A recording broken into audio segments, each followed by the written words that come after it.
Welcome back to Flight Simulator 2020. I'm Angel, and today, something a little different. Now, bush flying has always been one of my favourite things, and I wanted to try and teach you guys some little tips and tricks that might be useful, especially in bush aircraft, for short takeoff and landing operations. Now, we're here at Takeoff in Alaska, which is a beautiful little strip here, and there's a reason why we're looking at the airplane from this side, because you'll be seeing this a few times during the video. Now, this is not something that's possible in every aircraft, but it's much more possible in lighter tail draggers.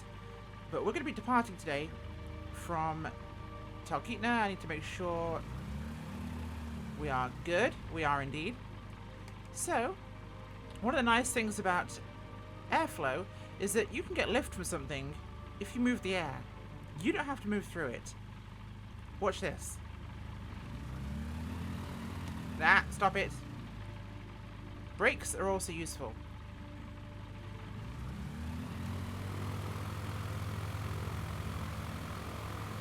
Watch this. And get the tail up without even moving the aeroplane. Why is this useful? You can take off faster. Observe. I will try and do this once again from the cockpit, as well as it's easier from the cockpit, to be honest.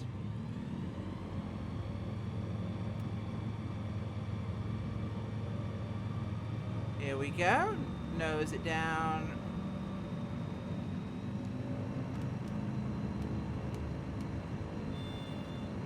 Now, the stall horn is something you shouldn't be afraid of. It's your friend. It's not necessarily something you want to always ingratiate yourself with, but it is something that is not to be feared or to be worried about. It's a marker of you're going to stall in about 5 knots. Now, for those who aren't familiar, we're going to quickly look at a stall.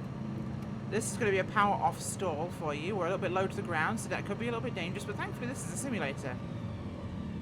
So I'm going to power off here, and I'm going to keep my attitude the same, which means my airspeed will fall, and you'll notice we'll get the stall horn in a second, as we are sinking already. See, the stall horn, not stalling, power on. Okay, so stalling is bad for you. It means the aircraft's wings are losing lift. Now, you can dance around the stall very easily and not have to worry about it too much at all. And the trick behind it is just feeling the aircraft. If you can feel that horn coming on or starting to chirp, you can just ease a little bit forwards, but knowing you're hearing that stall horn doesn't mean you are stalling. It just means you're about to be careful. So you could take off very, very, very shortly while stalling, technically. So, I'm going to put some flaps in here and we're going to make an approach to the runway. But not perhaps a conventional approach to the runway, because we're going to do a different type here. So let's pretend this airport is ours for the taking today.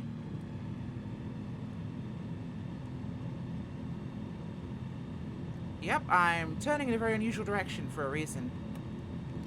Full flaps.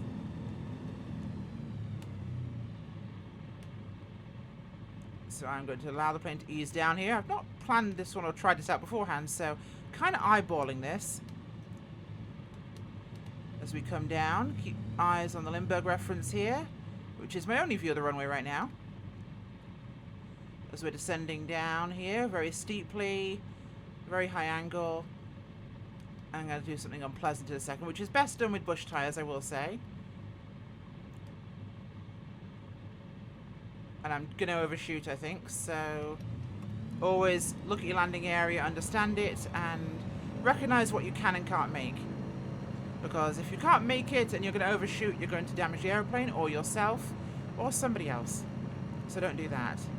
But we're going to go around again and try this a second time because I was a little high and I was a little fast. But you saw the angular approach I was making there. I was using the Lindbergh reference. What the Lindbergh reference is here. Looking at this part of the aircraft, this is how you can make sure you're staying true on the runway in a tail dragger or any aircraft. Timing your flare for approach is something every pilot learns to use for positional referencing. In tail draggers it's a lot more useful because it's what you need to use. Now I think I'm still a little bit zoomed out on my camera settings here from when I was last using the little bird dog, but we're back here again. So I'm going to let myself descend a little bit more slowly this time. Give myself my flaps. And some gas, because we are going to definitely come in short if we do this. Okay, so we're lining up for our reference again. And this time I'm just going to S-turn a little bit just to bleed off some altitude. In fact, you know what? Here's my other personal favourite trick. The side slip. That's when I'm giving myself full right rudder right now and left on the stick. And I'm now too low. So we'll give it some gas here. We're going to come in over those trees. So I need to keep my eye out for those. We're a little steep, but we're okay. Power, power, power. Controlling the aircraft's behavior. The way you learn in flight school isn't the only way to fly an aircraft. Stall horn's not a problem. Stall horn's not a problem. Not a problem. Not a problem. And back on the stick.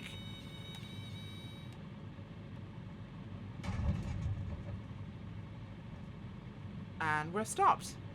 So let's just take a quick look with the old drone cam as I put the parking brakes on for a second, because I can't do that in drone view apparently.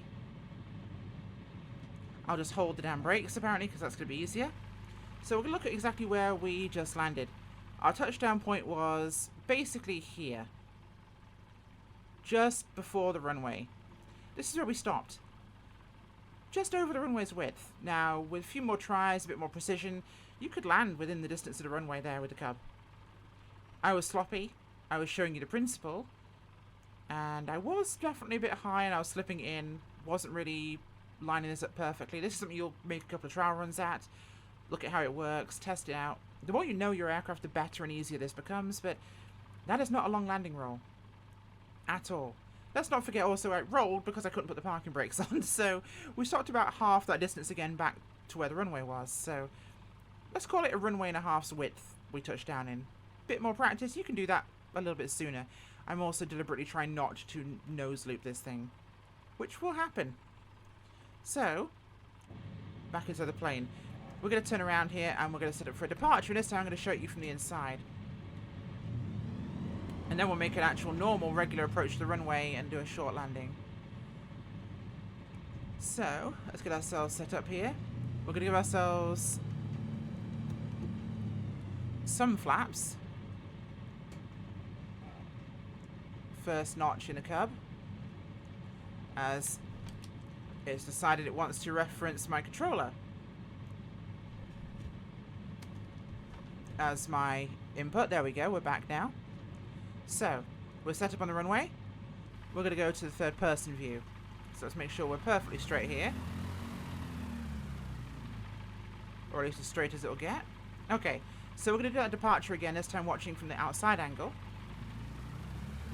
This is trickier because gauging this from third person is much harder.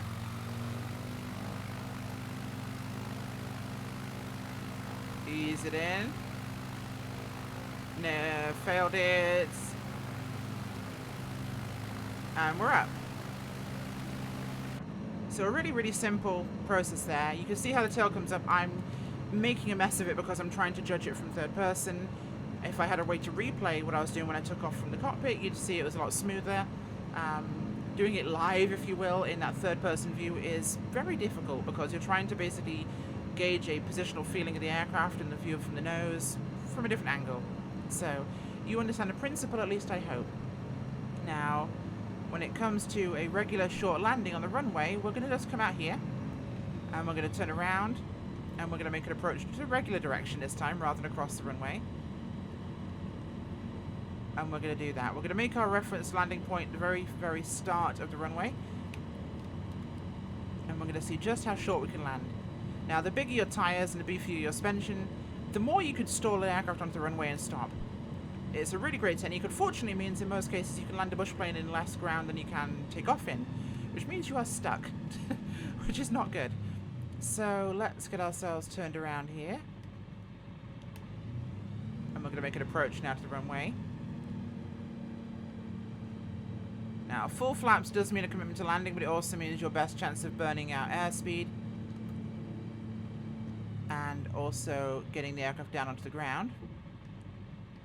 So we're full flaps now in the Cub. We're a little bit far out, but we're going to come in.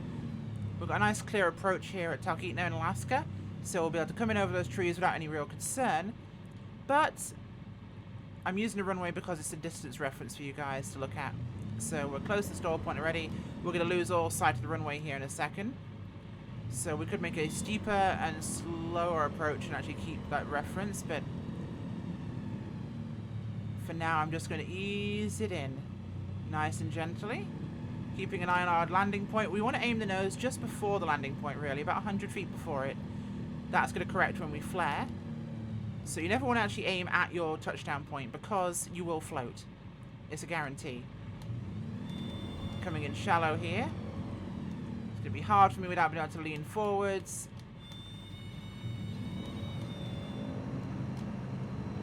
There we go. So he's partially helpful. Thank you, Microsoft.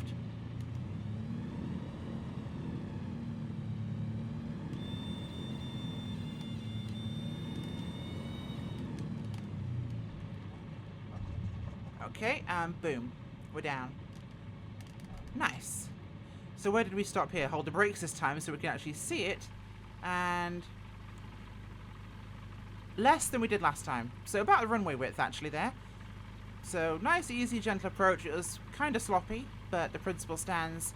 Keeping that reference, keeping a good eye on Limburg position, and also managing the aircraft speed through the stall, because you're not stalling when you hear that horn. It's a very, very common misconception amongst pilots, especially sim pilots. That horn is bad. Terrible, terrible. Nose down, power up, and you're screwed.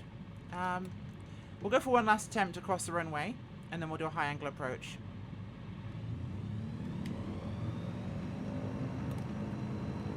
Okay, much easier from the cockpit. And we're up. Nice and easy. So tail stand, and then climb out. Clean up the aircraft as quickly as possible, so we have the best chance of climbing out here. Nice and easy. And we'll make that cross runway landing once more. Show you guys it is possible, and I'm just a sloppy pilot.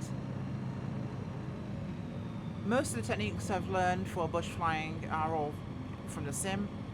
Unfortunately, I've not had much chance to do it in real life, but I've learned from a lot of people who have. I've learned from a lot of techniques, and whilst I am a GA pilot, I would never dare to do most of these things in real life because my life's on the line. Thankfully, the simulator, I can press restart, but I've spent thousands of hours in the bush in the sim from 2004 to FSX to P3D, and understanding the aircraft, understanding the aircraft's handling has always been something my instructor stressed when I was doing pilot training. It was understanding that feeling of the aeroplane, not necessarily its characteristics from a book, but how the aircraft wants to behave, how the aircraft truly handles, and how it really feels. More of a strap it on and seat to the pants kind of flight experience, and it's definitely one that's proven me very useful. So side slip here, ruddering to the right, stick to the left, allow the nose to drop a little bit, and I will descend quite rapidly here. Might be going a little bit too fast, but we're losing altitude without as much speed. Flaps in, bleed that speed as soon as we turn this way. Then we're going to be dropping over those trees, which will be a problem here. Okay, high angle over the trees, not particularly comfortable for the aeroplane. Just managing this with the Limburg reference. I'm on and off the throttle here the whole time. And I ground loops it. Ah, hit the wing. Okay. Not what you want to do there. A very short landing. Yes, I touched down there. I'm now here, but I also bashed the wingtip. So why did I bash the wingtip there? I stalled. I was messing around, being a bit cavalier with things. As I mentioned, you're on and off the throttle the whole time, so the throttle's moving non-stop basically as you're actually performing these maneuvers. And in that instance, it's best to analyze how you do things when you're flying like this and what it's actually resulting in, because there I allowed the wing to dip, and when I actually came close to the stall, it started to stall, so I dropped it. Now, thankfully I was close to the ground in an aircraft that's pretty bouncy, so it was recoverable. we landed back on our wheels, but it is a warning sign that I needed to manage my airspeed better. And I told you I was low already. I recognized it because I was coming actually below those trees and had to manage myself over them as an obstacle, and poorly managed my actual airspeed and altitude and approach. I'm trying to do this as quickly as possible because I'm trying to show you guys in a video format how to perform these maneuvers, and it is not, unfortunately, as precise as I would like to do if I had more time to set up for an exact positioning at takeoff. We'll make one last departure here, and we'll call this one a good job. Hopefully, at least this information is helping you guys at least understand some of the principles of the short takeoff and landing techniques here. Again, relevant more to aircraft with bush capabilities, things like big tires, added shock absorbers, those things that will absorb a higher impact from the stall landing, where rather than flaring, you're deliberately stalling the aircraft a couple of feet from the ground and almost allowing it to drop down. Right, so we're ready to go here.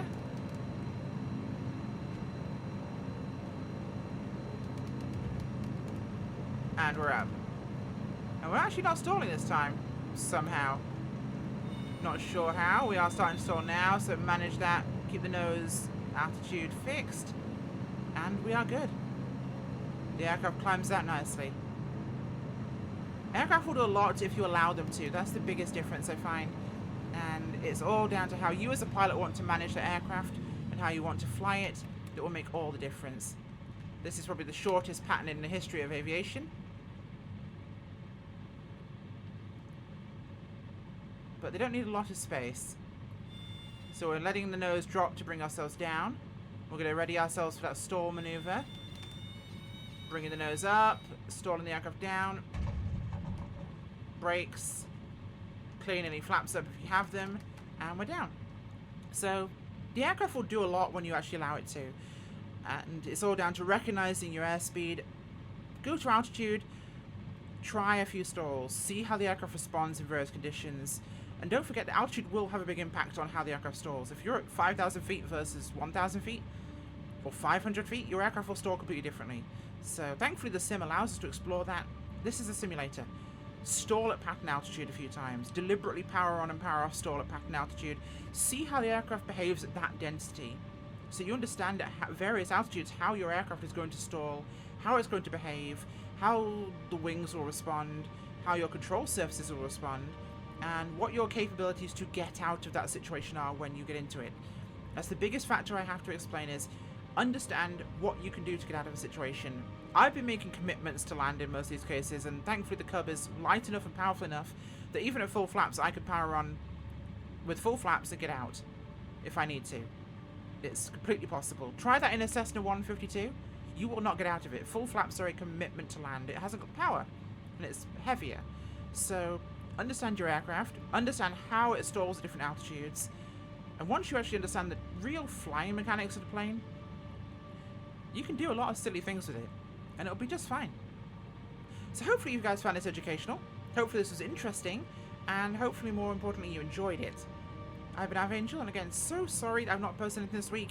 I have been so busy with development work that I have just been off my head rushed, and hopefully this at least is something interesting that will hopefully spice up your weekends. So thanks for watching. Bye.